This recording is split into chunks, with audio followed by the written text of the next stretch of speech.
साथियों जय हिंद। आज एक सबसे इम्पोर्टेंट टॉपिक, इम्पोर्टेंट नोटिफिकेशन और इम्पोर्टेंट वीडियो आपके साथ आने वाला है। वीडियो है कॉमन रिक्रूटमेंट एग्जामिनेशन, यानी ये हो जाएगा आपका एम्स का, all India institute of medical science. इसमें बहुत सारी वैकेंसियाँ, भूतपूर्व सैनिक चाहे वो आर्मी, एयरफोर्स और नेवी से कोई भी रिटायर हो, उसके लिए बहुत सारी वैकेंसी है। अब ये मत कह देना कि सर इसमें तो एक्सपीरियंस मांग रखा है, इसमें ये मांग रखा है, इसमें वो मांग रखा है। पूर्व सैनिकों के लिए मैं आपको पहले ही बता देता हूँ कि पूर्व सैनिकों के लिए कई जगह एक्सपीरियंस नहीं मांगा गया है। यहाँ पर ग्रुप बी और सी की जो वैकेंसी है वो पूर्व सैनिकों के लिए यहाँ पर रखी गई है। तो अगर आप एएमसी से हैं तो फिर तो कोई दिक्कत वाली बात नहीं हो रहने वाली। लेकिन अगर आप मेरे जैसे पूर्व सैनिक हैं, आर्मी एयरफोर्स रिटायर से, तो वीडियो को ज़रूर देखिएगा। वीडियो लंबा हो सकता है क्योंकि आपको वैकेंसी बतानी है। और आपको और एक इम्पोर्टेंट बात बता देता हूँ जो आपको किसी ने नहीं बताई होगी, कि इसमें आपके पास जो सेंटर का ग्रेजुएशन सर्टिफिकेट मिला हुआ है वो इस पे लगने वाला है। अगर आप ग्रेजुएशन नहीं हो, अगर आप 10th पास हो, तो आपके लिए जो ग्रेजुएशन सर्टिफिकेट आपको सेंटर से मिला है वो आपका यहाँ पे लगने वाला है, बशर्ते आपकी सर्विस 15 साल से ऊपर होने चाहिए। तो मैं शुरू करता हूँ बिना किसी देरी के। बहुत लंबा है, टोटल पेज 151 है, लेकिन मैं आपको वही दिखाऊंगा जो आपके काम की चीज़ है। शुरू करता हूँ। अगर आपने हमारे चैनल को लाइक शेयर और सब्सक्राइब नहीं किया है तो चैनल को लाइक शेयर और सब्सक्राइब जरूर कीजिएगा। सबसे पहले है यहाँ पर जो डेट है, 11 तारीख से फॉर्म भरना शुरू हो गया है और 30 जून तक फॉर्म भरे जाएंगे। ये जो वैकेंसी है पूरे देश, आप ऑल इंडिया कहीं भी चले जाइएगा, आप कहीं से भी फॉर्म भर सकते हैं। एम्स यानी ऑल इंडिया इंस्टीट्यूट, अगर आपने एम्स का नाम तो सुना ही होगा, तो आप वहाँ भी फॉर्म भर सकते हैं।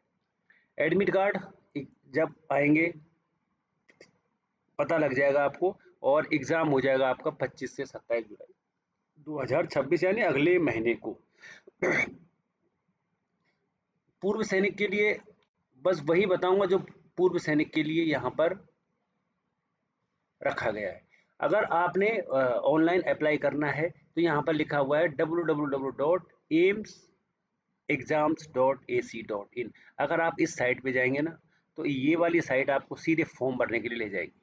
मैं फॉर्म भरने का तो नहीं बता सकता आपको क्योंकि वीडियो लंबा हो जाएगा, लेकिन आप इस साइट पे जाएंगे तो आप आराम से फॉर्म भर सकते हैं। ठीक है। एज का रिलैक्सेशन यहाँ पर लिखा है, ex serviceman and commissioned officer including for group B और सी। यहाँ पर लिखा है लेंथ ऑफ मिलिट्री सर्विस, यानी आप कितनी सर्विस करके आए, और उसके बाद प्लस 3 साल का आपका यहाँ पर रिलैक्सेशन मिल जाएगा। मैं आपको पहले ही बता चुका हूँ, अगर आप 40 साल के हैं, आप 17 साल नौकरी करके आए, तो आप 40 में से 17 माइनस कर दोगे। 17 में से आपको ये 3 भी माइनस कर देना है, यानी आपने 20 माइनस कर देना टोटल। तो आप 20 साल के हुए, तो आप इस फॉर्म को आराम से यहाँ पर भर सकते हैं। आप चाहे किसी भी कितनी भी सर्विस करके आए, ये उसकी बात हो रही है ना। पेज लंबा हो जाएगा, मैंने आपको बता दिया। यहाँ पर लिखा है एप्लीकेशन फीस। एप्लीकेशन फीस में यहाँ पर कोई भी छूट नहीं दी गई है। मैंने पूरा नोटिफिकेशन पढ़ा है, शायद मेरे से गलती हो गई हो, लेकिन यहाँ पर मैंने देखा जनरल की है 3000 रुपये, SC ST की है 2400 रुपये, और बाकी जो डिसेबल है उनके लिए तो यहाँ पर छूट दी गई है। बाकी मेरे को कहीं पर भी एक्स मैन के लिए नहीं दिखा है, तो बाकी आप उसके हिसाब से देख लीजिएगा। यहाँ पर जो पेपर होने वाला है वो हो जाएगा 90 मिनट का। 100 MCQ होंगे, 400 मार्क्स का होगा, यानी एक जो क्वेश्चन है वो 4 मार्क्स का यहाँ पर होने वाला है। 20 MCQ related to general knowledge and aptitude knowledge computer, 80 MCQ related to the domain of respective groups. चलो, जब फॉर्म भरेंगे, यहाँ पर लिखा है for all groups qualification 10th 12th will be held English as well Hindi, यानी मतलब बाइलिंगुअल आपके पास पेपर आने वाला है हिंदी और इंग्लिश में, क्योंकि आप ग्रुप बी और ग्रुप सी के लिए फॉर्म भरने वाले हो। यहाँ पर लिखा हुआ है ex serviceman qualifying marks will be applicable. सबके लिए यहाँ पर 40% मार्क्स रिक्वायर है, किसी के लिए 35 है, किसी के लिए 30 है, लेकिन पूर्व सैनिक के लिए यहाँ पर वो अपनी कैटेगरी में ही फाइट करेंगे। उनके लिए ऐसा क्राइटेरिया कुछ दे नहीं रखा है। अब चलता हूँ सीधा वैकेंसी पे, क्योंकि पेज बहुत ज़्यादा है, तो आप कहेंगे कि इतने पेज का सर हम क्या करें। कहाँ पर? क्योंकि आपके नज़दीक जो एम्स है वहाँ पर बहुत वैकेंसी है पूर्व सैनिक के लिए, और आपको फिर बताया जाएगा कि ग्रेजुएशन का सर्टिफिकेट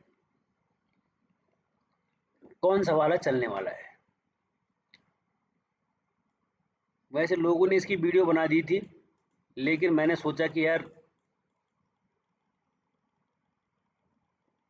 कुछ छूट गया हो तो वो देख लेते हैं, क्योंकि बहुत लंबे पेज है, इसमें बहुत अंग्रेजी लिखी हुई है। क्वालिफिकेशन मैंने आपको बता दिया है, आपको क्वालिफिकेशन देखने की जरूरत ही नहीं है।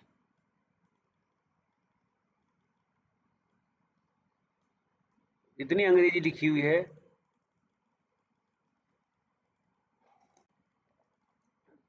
एमटीएस की भी यहाँ पर वैकेंसी, यहाँ पर एक चीज़ लिखी हुई है, फायर टेक्नीशियन। फायर टेक्नीशियन जो वैकेंसी है वो है बीबी नगर, एम्स बीबी नगर। यहाँ पर पे लेवल 4th है, यहाँ पर लिखा है 10+2 form recognise board university flexible up to class 10th। पूर्व सैनिक के लिए यहाँ पर 10 क्लास है फायर टेक्नीशियन के लिए, ठीक है। हु हैव एक्सीलेंट रिकॉर्ड है पास 3rd class examination of the service. अगर उसने 3rd क्लास पास कर रखा, बोलते हैं ना कि 3rd क्लास पास है कि नहीं है, फौज में जो होता है, जो हमारा मैप रीडिंग होती है, अगर बंदा मैप रीडिंग पास है तो इस फॉर्म को भर सकता है। यहाँ पर देखो अंग्रेजी ये लिखी हुई है ना, बाकी 10th अगर आप हैं तो आप इस फॉर्म को भर सकते हैं फायर के लिए। हर जगह हाईलाइट कर रखा है, ऐसे नहीं है कि पूरा गड़बड़ सड़बड़ कर रखा है, हर जगह आप लोगों के लिए हाईलाइट कर रखा है ताकि दिक्कत कोई नहीं आएगी। यहाँ पर है देखो क्लर्क और अपर डिवीजन क्लर्क, वैकेंसी कहाँ कहाँ है, ये देखो एक्समैन लिखा हुआ है। और यहाँ पर एक ओबीसी की वैकेंसी है, AIIMS Mangalagiri junior administrative assistant, यहाँ पर एक वैकेंसी है। उसके बाद एक अनरिजर्व की वैकेंसी है एम्स पटना में। हर क्षेत्र की वैकेंसी, एक अनरिजर्व की वैकेंसी है एम्स बठिंडा के अंदर अपर डिवीजन क्लर्क का। कहीं पर छूट जाएगा तो जरूर बताइएगा कि सर एक अनरिजर्व की वैकेंसी है इलेक्ट्रीशियन की एम्स पटना में, और एक भोपाल में एक सर्विसमैन की वैकेंसी है जनरल की एम्स भोपाल में। यहाँ देखते हैं एम्स बठिंडा में है ऑपरेटर ओटी असिस्टेंट की,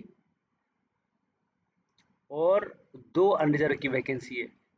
यहाँ पर भी एम्स कल्याणी में एक एससी एक एसटी एक अनरिजर्व की वैकेंसी है एम्स कल्याणी में। यहाँ पर तो जो लोग एएमसी से रिटायर हैं ये उनके लिए रिक्वायर्ड हो जाएगा। एक है मंगलागिरी, टोटल यहाँ पर है 5 अनरिजर्व के लिए, 2 ओबीसी के लिए, 1 एससी के लिए, 1 एसटी के लिए, नहीं टोटल 5 है, 2 1 1 और 1।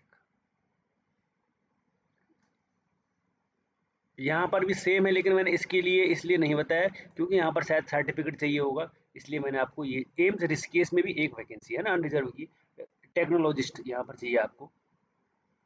फिर आ जाते हैं फार्मासिस्ट, एक अनरिजर्व की वैकेंसी है अवंतीपुरा, यानी अवंतीपुरा हो जाएगा आपका जम्मू एंड कश्मीर पुलवामा के नज़दीक। नहीं यहाँ पे नहीं है, अवंतीपुरा में नहीं, कल्याणी में है एक, है ना, एक कल्याणी में है और एक बठिंडा में, यहाँ पर आपको मिलने वाली है वैकेंसी। अगला है फार्मासिस्ट ग्रेड 2, एक अनरिजर्व की वैकेंसी है रायपुर में, और ऋषिकेश में भी एक वैकेंसी है। अगला है कैशियर, देखो इसमें आपको ग्रेजुएशन चाहिए, जो कि आपको 10th का जो सर्टिफिकेट है, जो आपको ग्रेजुएशन मिलता है सेंटर से, वो आपको यहाँ पे हो जाएगा। एम्स पटना में अनरिजर्व की एक वैकेंसी है। यहाँ पर स्टोर कीपर कम क्लर्क, ये देखो ये तो आपके लिए है। एम्स भोपाल में एक अनरिजर्व की वैकेंसी, एक ओबीसी की है। पटना में एक अनरिजर्व की, और ऋषिकेश में एक ओबीसी की यहाँ पर वैकेंसी होने वाली है, स्टोर कीपर कम क्लर्क। अगला है हॉल अटेंडेंस, ऋषिकेश में एक वैकेंसी है, वो भी अनरिजर्व के लिए। यहाँ पर हॉस्पिटल अटेंडेंट ग्रेड 3rd, यहाँ पर 3 वैकेंसी है नागपुर में, 2 वैकेंसी है गोरखपुर में, और एक वैकेंसी है एम्स भोपाल, और एक वैकेंसी है पटना एम्स के अंदर हॉस्पिटल अटेंडेंट ग्रेड 3rd। अगला है मोर्चरी अटेंडेंट, इसके लिए नहीं बोलूँगा मैं, यहाँ पे अगर भूत सैनिक जाना चाहता है तो जब मोर्चरी होता है जहाँ डेड बॉडी को रखा जाता है, वहाँ पर भी एक वैकेंसी है पूर्व सैनिक के लिए। कई लोग गाली देंगे कि हम इसीलिए रह गए। अगला है जूनियर मेडिकल लैब टेक्नोलॉजिस्ट, मलंगिरी 4 टोटल वैकेंसी है, 2 अनरिजर्व के लिए, 1 एससी के लिए और 1 एसटी के लिए यहाँ पर वैकेंसी होने वाली है। एम्स विजयपुर 1 वैकेंसी है और एम्स भोपाल में भी 1, एम्स ऋषिकेश में टोटल 2 वैकेंसी है। लैब अटेंडेंट की यहाँ पर वैकेंसी होने वाली है, 1 ईडब्ल्यूएस के लिए और 1 अनरिजर्व के लिए। नेक्स्ट है मेडिकल रिकॉर्ड टेक्नीशियन, अनरिजर्व की 1 वैकेंसी है और ये है कल्याणी में, और यहाँ पर टोटल 3 वैकेंसी है एम्स पटना में, 1 अनरिजर्व, ओबीसी और एससी। कोई कहीं से भी फॉर्म भर सकता है। एम्स ऋषिकेश में मेडिकल रिकॉर्ड टेक्नीशियन की 4 वैकेंसी है, एससी, एसटी, ओबीसी और अनरिजर्व की 1-1 वैकेंसी है। 2 वैकेंसी है एम्स गोरखपुर में, 1 वैकेंसी है एम्स रायपुर में। बाकी यहाँ पर स्टेनोग्राफर की बठिंडा और भोपाल में 1-1 वैकेंसी है।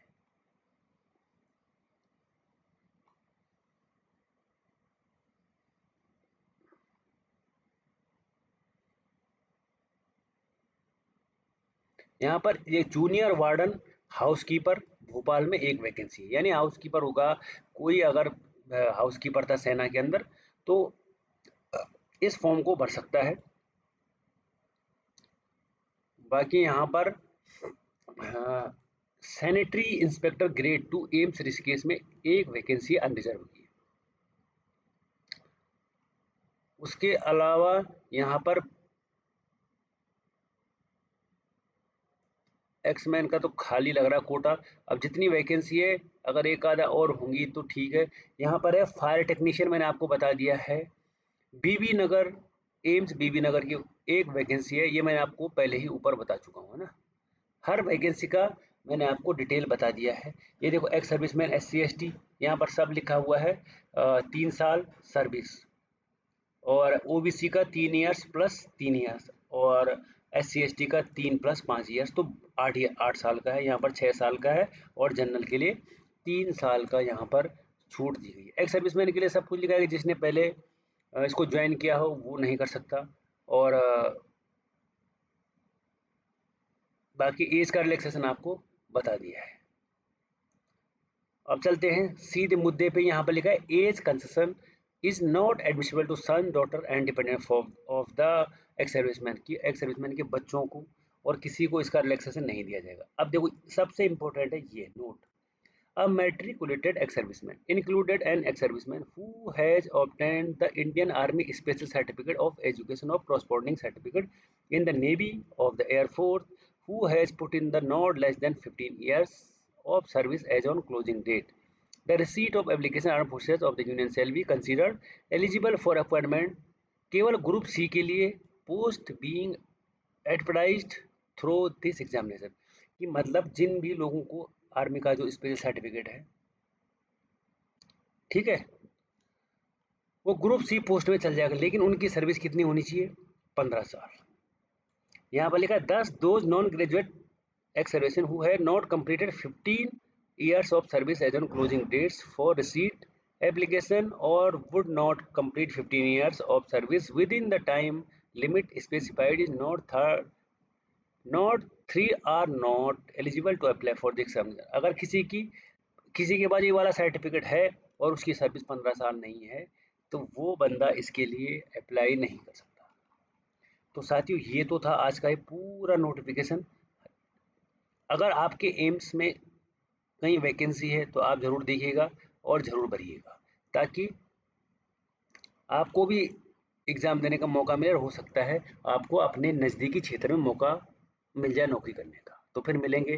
ड्यूटी का समय हो चुका है 9:30, 10 बजे बैंक खुल जाएगा, तो 10 बजने से 10 मिनट पहले तो मेरे को जाना पड़ेगा। तो फिर मिलेंगे एक और नई अपडेट के साथ, एक और नई वीडियो के साथ। तब तक के लिए थैंक यू और धन्यवाद।